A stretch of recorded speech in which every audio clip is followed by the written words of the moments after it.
Ya, selamat siang sekarang dan juga selamat malam dan selamat pagi untuk para pemirsa dan juga penonton channel YouTube PRFM. Kali ini kita akan coba membahas tentunya tema yang sedang ramai dan mungkin sudah ramai ya ketika atlet-atlet kita di cabang badminton ini dilarang mengibarkan bendera ya, bendera merah putih. Begitupun timnas kita ya, timnas Indonesia yang kemarin main di AFF di Singapura itu tidak boleh untuk mengibarkan bendera merah putih. Nah, yang jadi sorotan adalah dari WADA itu Ladi ya, Ladi dan juga Kementerian Pemuda Olahraga yang kabarnya ini lalai. Tapi kita akan coba ngobrol dan juga mungkin banyak masyarakat yang ingin tahu juga Ladi itu apa sih, lalu juga berbicara mengenai doping itu apa sih. Kita akan coba langsung membahas. Alhamdulillah kita sudah bersama Kang Rizky Mediantoro. Beliau merupakan Ketua Komite Resort Manajemen Ladi ya. Yes. Nah,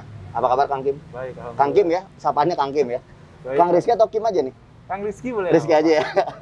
Kang Rizky, mungkin banyak masyarakat netizen gitu kan, banyak yang menghujat Ladi, menghujat Kemenpora gitu kan. Tapi sebelum kita lebih jauh, kita ingin kenalan dulu. Ladi itu apa sih sebenarnya?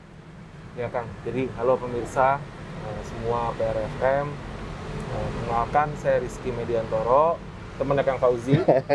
Tapi sekaligus juga saat ini dapat amanah untuk menjadi ketua Komite Resort Manajemen di Ladi. Nah, sebetulnya Ladi itu adalah dulu ya lembaga yang bertugas untuk melakukan pengawasan penggunaan doping di Indonesia. Ya.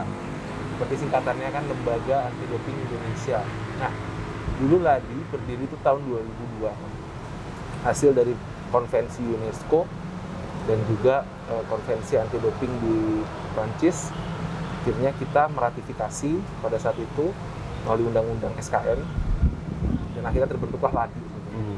Nah, peran Ladi sebetulnya melakukan pengawasan ini secara umum dilakukan kepada seluruh cabang olahraga di Indonesia, dari olahraga prestasi sampai olahraga rekreasi sampai ke para. Jadi semua terkait dengan pengawasan doping itu berada di bawah Ladi. Ya. Nah, sebelum lebih jauh, Ladi ini kemarin kita memang di ban ya kan. Jadi ketika di ban ini kita pun juga perlu membenahi struktur organisasi, termasuk juga bagaimana kita menjalankan proses dopingnya, pengawasannya. Yang akhirnya saat ini mungkin kemarin juga udah dengar ya, kita dapat berita baik. Indonesia sudah bisa mengibarkan bendera merah putihnya di kegiatan-kegiatan internasional, dan juga Ladi telah bertransformasi menjadi lebih independen. Yang sebelumnya ini bernama lembaga, sekarang berubah jadi IADO. IADO ya? IADO atau Indonesia Anti Doping Organization. Oh. Tupoksinya mah sama. Eta kene Eta kene sebetulnya. Tapi kita berharap bisa lebih independen ya dalam menjalankan organisasinya, karena Ladi ini sebetulnya punya kewajiban yang diamanatkan oleh WADA. Kita bergerak itu harus independen, tidak boleh ada campur tangan operasional dari pemerintah ataupun person yang memang memiliki konflik of interest. Gitu. Ya. Gitu lah. Jadi insya Allah lebih profesional, Yes. lebih jongjon gitu ya. Lebih jongjon Orang Jerman mah gitu ya.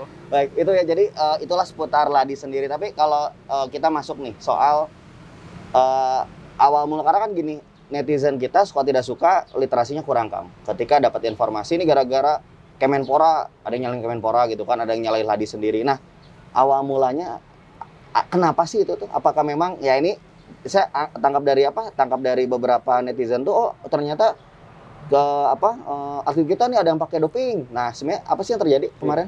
Jadi gini, Kang. Indonesia itu kan signatory atau negara yang meratifikasi dalam khususnya terkait dengan peraturan anti doping dunia. Ya. Jadi di dalam peraturan anti doping ini ada kewajiban-kewajiban, tidak hanya atlet, tapi kewajiban dari negara dan juga organisasi anti doping yang berada di negara tersebut. Ya. Nah, itu ada namanya Code Compliance Center atau C3 ya. Nah, di sini WADA memantau kepatuhan terkait menjalankan kegiatan-kegiatan pengawasan doping itu melalui web aplikasi tersebut. Kita harus melaporkan kegiatan dari awal perencanaan sampai tahap hilir yaitu pelaporan. Nah, itu yang harus kita lakukan, termasuk juga pelaksanaan pengawasan doping melalui TDP namanya, Test Distribution Plan. Nah, itu harus kita laporkan secara periodik ke WADA, karena itu bentuk dari kepatuhan. Nah, singkat cerita, memang waktu itu ada peralihan pimpinan yang belum selesai sampai masa waktu kita diberi deadline untuk melengkapi berkas kepatuhan. Tahun berapa itu? 2021. 2021. Nah, memang Ladi ini dari 2020 itu berganti kepengurusan kan. Jadi ketika berganti kepengurusan, ada beberapa kegiatan atau tugas yang memang harus dikerjakan segera. Nah, dalam perjalanannya ada beberapa hal yang menjadi catatan dari WADA terkait kepengurusan tersebut. Nah, ketika kepengurusan itu sedang berjalan, dilakukan proses konsolidasi organisasi, ini kita terpaksa harus mengganti kembali, Kang, kepengurusan tersebut. Dan pada bulan Juli 2020, termasuk juga pada saat kita menyusun peraturan menteri terkait pembentukan Ladi, ini baru pengurus baru yang saat ini menjabat, itu mencoba untuk menyelesaikan tugas-tugas yang tertinggal. Nah, memang pada saat kita memulai kepengurusan baru ini, semuanya berjuang untuk bisa memenuhi kepatuhan tersebut, Kang. Tapi banyak kendala. Pertama, COVID. Kedua, minimnya pertandingan di Indonesia yang memungkinkan kita untuk menjalankan TDP. Dan juga beberapa hal lain, total ada 24 pending matter, Kang. Nah, kepengurusan sekarang harus menyelesaikan beberapa pending matters yang banyak itu dalam waktu singkat. Gitu loh. Nah, kebetulan pada saat proses itu sedang dijalankan, WADA sudah selesai memberikan tenggat waktu kepada Indonesia. Nah, akhirnya keburu di-ban pada saat mau PON. Nah, jadi kenapa sih di-ban pertanyaannya? Karena itu bentuk kepatuhan yang belum kita laksanakan. Administratif sebetulnya. Tapi memang itu tidak semudah kita membuat surat, Kang. Kepatuhan ini itu mereka punya standar sendiri di internasional yang memang kita harus terjemahkan dengan kondisi di Indonesia. Jadi memang tidak mudah, Kang. Ladi itu sekarang diisi sama kasarnya itu bintang, kalau saya lihat.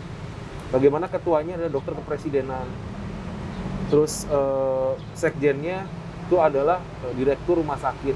Ya sebetulnya tidak perlu kita ragukan lagi kan. Wakil ketuanya, beliau juga masih muda, beliau juga dokter muda yang saat ini berprestasi. Jadi memang sebetulnya superstar. Hanya saja waktu mereka untuk bisa menyelesaikan pending matter itu minim sedikit. Jadi keburu pada saat sudah tenggat waktu, kita keburu di-ban. Dan yang paling penting apa? Ini bisa ramai karena memang bertepatan dengan Piala Thomas. Betul. Ini juga perlu diketahui oleh netizen semua.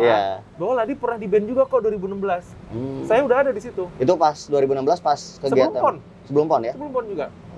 Itu pernah di-ban tapi nggak seramai sekarang. Kenapa? Karena tidak ada event yang bisa dibilang kebetulan terjadi, ya kan? Ini ramainya itu kan karena pada saat kita sudah menunggu juara Piala Thomas. Ketika juara nggak bisa berkibar. Itu kan yang bikin ramai sebetulnya kan?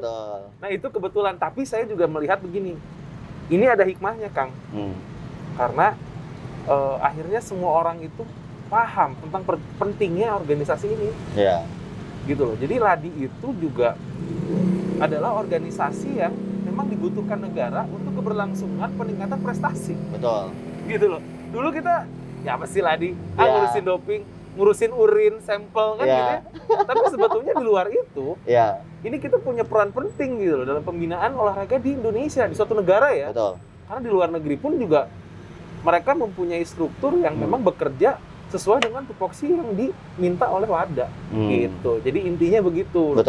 Tapi dengan adanya cerita ini dan tentunya apalagi kan tadi sempat ganti ini ya, ganti nama juga gitu kan. Jadi semoga aja nggak terulang lagi ya sebenarnya harapan kita ya. Kalau saya sih ngelihat ya Kang, dengan kepengurusan sekarang, saya dari 2016 itu berapa kali pernah mengalami pergantian kepengurusan. Dan saya lihat pengurusan sekarang bukan hanya pengurusnya profesional ya, tapi memang akhirnya negara itu akhirnya mendukung sekali.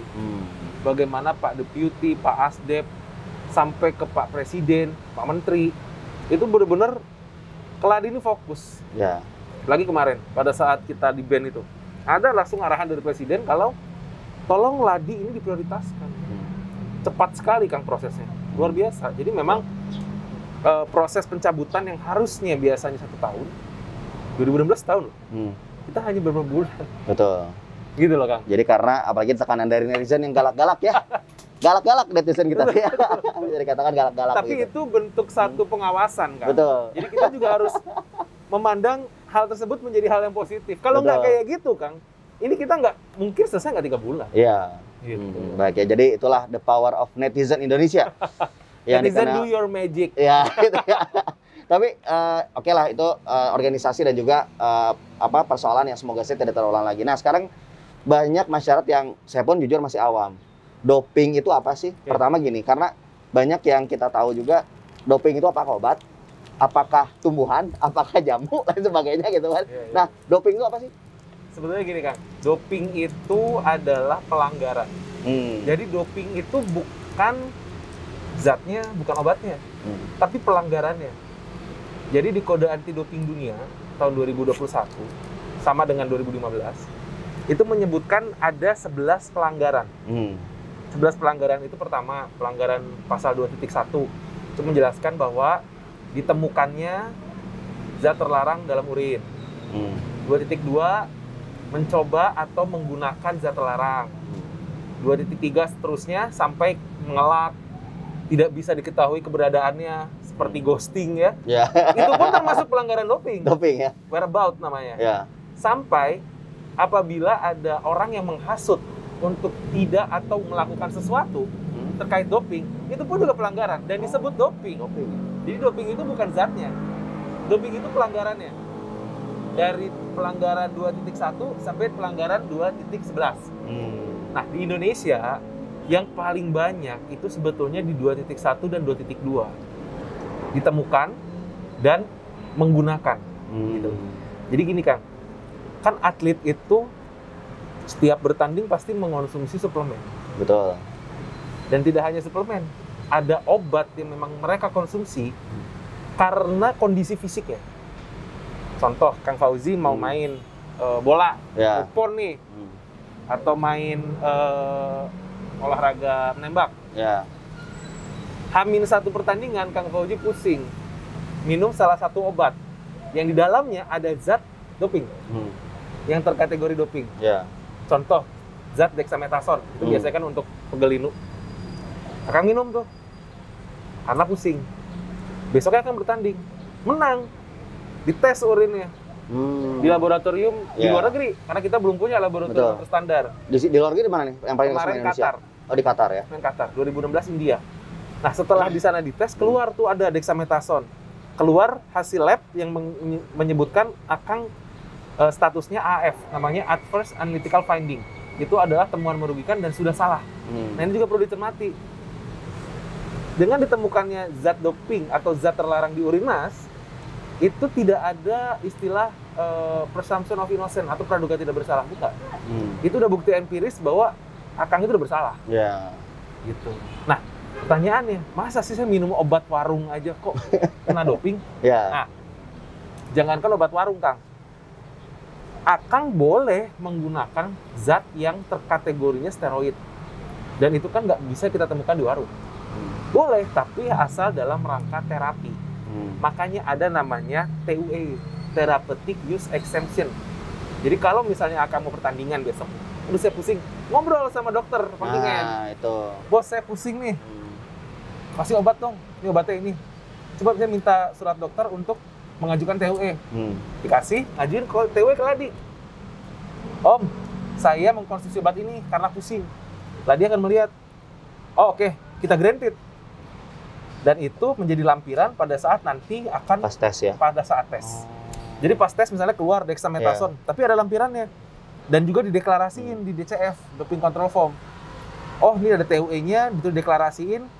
Terus pas lagi kita rapat initial review, yang bersangkutan Kang Fauzi lolos. Oh. Nggak kita terusin ke sidang. Tapi kalau nggak ada, kita terusin. Nah gitu. Jadi doping itu bukan obatnya, bukan zatnya, tapi pelanggarannya. Pelanggarannya. Biasanya pelanggaran itu sekarang paling banyak di Indonesia itu di zat. Nah itu. Jadi doping kayak gitu pemirsa. Jadi seperti itu ya. Pokoknya mah ada. Jadi tidak seukur. Tapi itu teh pelanggarannya ya. Pelanggaran apakah ada menggunakan dan sebagainya itu ya dikatakan doping. Nah ini pun sempat ramai juga ya saat Piala AFF Partai Puncak ya Indonesia lawan Thailand. Jadi ada hoax nih katanya pemain Thailand pakai doping gitu. Tapi memang secara apa ya, secara ngaruh pisan gitu gini pakai doping. Saya baca memang itu, dan saya juga sempat mengedukasi ya secara netizen juga ya. Betul. Di TikTok waktu itu. Oh. Kan disebutkan memang akan dibatalkan final pertama kan karena kaptennya menggunakan doping. Anggap aja kaptennya benar menggunakan doping kan? Ketahuan. Itu tidak semerta-merta menggugurkan. Kalau di sepak bola atau di olahraga tim, minimal tuh harus 3 orang. 3 orang. Jadi kalau cuma 1 atau 2 itu ketahuan. Dan biasanya untuk tes doping itu untuk pertandingan ada 2 jenis tes doping namanya. In competition sama out of competition. Kalau yang in competition biasanya setelah selesai. Setelah selesai pertandingan, juara dites. Hasilnya keluar. Biasanya sih kalau di Indonesia paling cepat itu 2-3 minggu. 2-3 minggu. Kalau untuk 1 kali tes. Karena memang kita dikirim ke luar negeri, Kang. Jadi urin dari atlet itu jalan-jalan. Gayanya? Gaya, nanti ke Qatar. Ke Qatar deh. Gitu. Jadi memang kalau ditanya doping sengaruh itu apa enggak, pengaruh. Contoh aja. Zat yang dilarang dalam olahraga menembak itu zat beta blocker namanya. Zat beta blocker itu berfungsi untuk bukan melanin ya, tapi untuk memberikan satu ketenangan di jantung. Biar fokus mungkin. Biar fokus. Jadi kalau semakin lambat detak jantungnya, itu misalnya untuk darah tinggi, untuk sinus, itu ketika nembak, itu kan lebih tenang. Nah itulah kenapa dilarang. Jadi ada zat yang memang bisa meningkatkan performa, dan relate dengan performanya, ada zat yang dilarang karena memang itu berbahaya. Nah, contoh lagi. Kemarin ada yang nanya sama saya, Kang, saya atlet basket. Kalau saya ditemukan zat beta blocker bukannya bertentangan nih, kalau saya ketahuan gimana? Yang bersangkutan cuma diskusi aja, kayak gini doang gitu. Kang, gini Kang, ada zat yang dilarang di dalam dan luar kompetisi. Ada zat yang dilarang hanya di dalam kompetisi. Misal kalau Akang pakai beta blocker, itu kan Akang pasti punya gejala klinis. Gitu. Dan kalau gejala klinisnya itu dikasih obat yang mengandung beta blocker, ya indikasinya untuk menyembuhkan kan. Nah, tapi Akang ketahuan nih kalau misalnya di pertandingan. Pertanyaannya, saya melanggar nggak? Melanggar. Kalau nggak ada TUE. Tapi yang menjadi pertimbangan adalah begini, kalau pelanggarannya itu dia bisa membuktikan masuk yang nggak sengaja atau dalam rangka pengobatan, dan itu tidak berkolerasi dengan performa dia dalam pertandingan olahraga cabur tertentu, itu udah jelas pasti ada keringanan. Tapi tetap Kang, kalau kayak PON gitu kemarin, udah ketahuan ada zat doping, itu sebetulnya sudah diskualifikasi otomatis. Medali, rekor dicabut dan nilai. Tanpa harus menunggu sebetulnya hasil sidang. Udah ditemukan tuh udah otomatis diskualifikasi. Nah itu kenapa Kang? Karena untuk menciptakan yang namanya prinsip play true and play safe. Nah, prinsip ini sebetulnya ada kolerasinya sama fair play. Anggap Akang lawan saya nih, Akang dalam tubuhnya menggunakan zat yang terlarang. Saya enggak, latihan sama, tapi Akang bisa menang, kan enggak fair. Nah, maka itu ada namanya prinsip strict liability, Kang. Prinsip ini tuh memberikan kewajiban untuk semua atlet untuk bisa mengetahui dan bertanggung jawab atas zat apapun yang masuk dalam tubuhnya. Harus tanggung jawab kan? Dia tong asal minum, makan gitu ya. Kadang-kadang karena ketidaktahuan juga kan? Nah itu, kadang-kadang ketidaktahuan dan ada prinsip itu. Asas itu. Jadi orang, karena banyak yang saya sidang juga, saya nggak tahu, saya nggak make, saya nggak tahu itu dari mana. Prinsip asas itu yang harus diketahui oleh para atlet, harus dijaga. Ada yang cuma karena minum jamu, ada yang cuma kalau nggak bisa kencing nih pas tes. dikasih obat, dipakai ini aja lah biar cepat keluarnya. Nah bener keluar. Nah itu ada HCT diuretiknya. Kena itu. Walaupun sebelum pertandingan ada tuh kasus itu. Segitu ketatnya untuk atlet. Ya di Indonesia kemajuan sains sport kita kan belum terlalu maju. Betul. Makanya doping itu belum terlalu dilihat.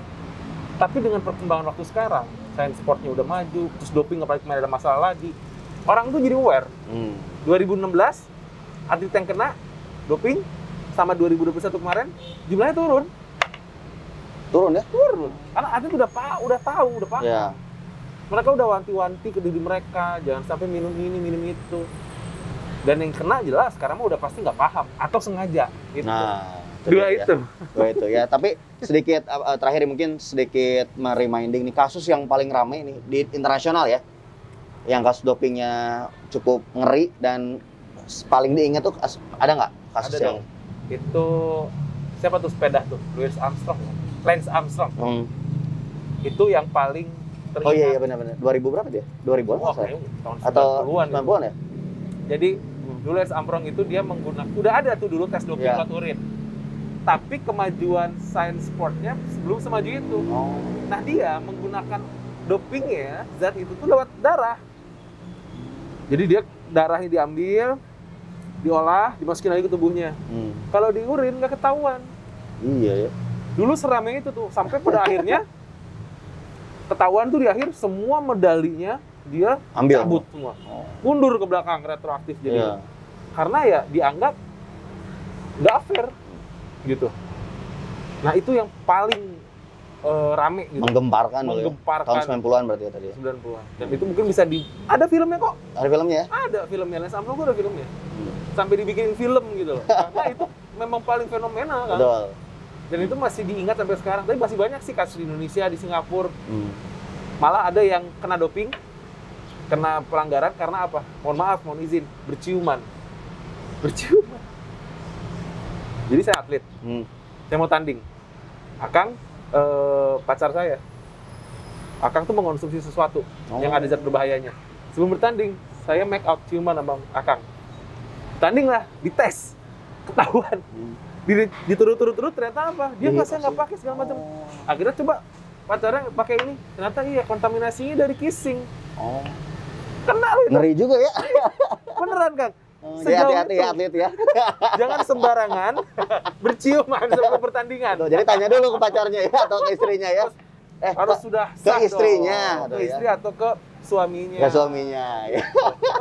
Hati-hati ya bising tentang dopingnya. Tapi mungkin Kang terakhir nih apa yang disampaikan kepada atlet tadi ya, lalu juga netizen, karena terima kasih juga netizen ya karena dorongan dan juga mungkin cacian bisa membuat pergerakan jadi lebih cepat. Apa nih? Betul. Bangga Kang. Oke, baik, pertama mungkin ke netizen dulu. Iya. Terima kasih sebelumnya untuk rekan-rekan netizen, pemirsa PRFM semuanya. Sebetulnya itu bentuk controlling ya. Saya juga cukup bersyukur walaupun saya juga cukup kasihan sama rekan-rekan saya di Ladi yang sampai kena teror, Kang. Wah, saya melihat bagaimana dalam tanda petik ya kalau hujatan mah mending lah, ini sampai fitnah, Kang. Oh iya sih. Nah ini yang memang harus kita kendalikan, tapi bagaimanapun kita bekerja itu kan untuk kebaikan dari olahraga di Indonesia. Betul. Wajib perlu ada kontrol dari masyarakat supaya kami bisa bekerja itu sesuai dengan tupoksi ya. Tupoksinya. Nah yang kedua untuk atlet nih yang paling penting. Atlet sudah pada paham Kang tentang bagaimana doping tersebut. Mereka udah cukup aware lah. Nggak mau konsumsi ini. Malah ada teman saya yang atlet, setiap dia mau konsumsi sesuatu pasti nelpon saya. Aman nggak gitu? Kim, ini aman nggak? Emang gue apoteker gitu kan, tapi gue tahu apa aja zat yang di sini biasanya. Kayak contohnya gini, Kim, gue mau diet pakai ini boleh nggak? Apa itu efek sampingnya? Buang air kecil lebih banyak, jangan. Kenapa? Karena udah pasti ada diuretik dan itu zat doping. Gitu loh. Nah, pada atlet yang sudah aware, terima kasih. Dan juga tolong di-upgrade pengetahuan tentang dopingnya, karena keterbatasan dari Ladi juga untuk melakukan edukasi kepada setiap orang itu terbatas. Betul. Tapi untuk atlet lebih baik juga kalian mengedukasi diri sendiri dengan mencari literasi. Karena gini, doping itu bentuk kewajiban dari atlet melekat. Jadi mereka perlu paham dan perlu tahu sendiri. Nah, ketika itu sudah edukasi, kalian juga mempersiapkan diri kalau suatu saat dites dan positif. Nah, ini yang kurang teredukasi. Kalau positif, saya harus ngapain? Rata-rata tuh pada defensif semua. Saya tahu kok, saya malah kasihan ngelihatnya. Saya mau bilang gini, kamu kalau kena hasil positif, jangan panik. Ini bukan tes COVID atau tes PEK. Ya kan? Atau HIV. Iya, ini aja doping. Tapi memang pelanggarannya itu ada sanksi. Tapi jangan panik, kalian harus ingat apa yang kalian konsumsi, apa yang kalian makan dari kurun waktu 1 bulan itu. Karena gini, peraturan itu bisa dengan mudah sekarang, kenapa dibuat rinci? Karena peraturannya begini, dia akan dengan sendirinya memilah mana atlet yang menggunakan itu untuk curang, untuk cheating, mana atlet yang menggunakan itu untuk terapi. Karena ketika kita bertemu dengan atlet yang bersangkutan, kita coba gali pada saat sidang, itu atlet yang memang untuk pengobatan, mereka ngaku kok. Jelas. Ya saya pakai Kang, saya pakai ini. Oh ya udah, mohon maaf kalian melanggar, tapi akan ada keadaan meringankan. Nah itu jadi saya pesannya, tolong atlet semua yang lihat ini, mau itu dari olahraga apapun, mau catur, mau bridge pun, bowling, ataupun atlet lain, mohon literasinya itu diperkaya. Nanti mungkin kita sekarang akan mencoba mengedukasi atlet lebih 4.0. Selain nanti akan ada satu kanal, baik itu website ataupun di YouTube dengan teman-teman di Direktur Edukasi. Itu mereka akan buat program supaya terkait masalah doping itu udah sangat dengan mudah diakses oleh atlet. Mudah-mudahan ke depan nggak ada lagi kasus doping dan kita bisa terus mengibarkan bendera merah putih di internasional. Betul, karena insya Allah feeling mah kayaknya Indonesia juara Piala Dunia, Kang. Amin. Piala Dunia sepak bola ya. 2030 berapa? Secepatnya ya, pokoknya. Nanti buat Pak Iwan Bule ya, Pak Ahmad Daden Lukita, Direktur LIB ya, dan juga mungkin cabur-cabur yang lain juga ya. Bisa istilahnya membanggakan bowling juga, bisa kan? Bowling aja pon kemarin nggak ada. Ya semoga aja nanti. Amin. Nanti. Semoga pokoknya harus tetap optimis ya. Terima kasih Kang Rizky sudah menjelaskan, karena tadi sih nambahin juga bukan cuma atlet tapi masyarakat pun harus tahu ya, edukasi soal DOPING, doping. Terima kasih tentunya dalam program podcast bersama saya Mang Ewok dalam program catatan si Ewok. Hatur nuhun. Assalamualaikum warahmatullahi wabarakatuh.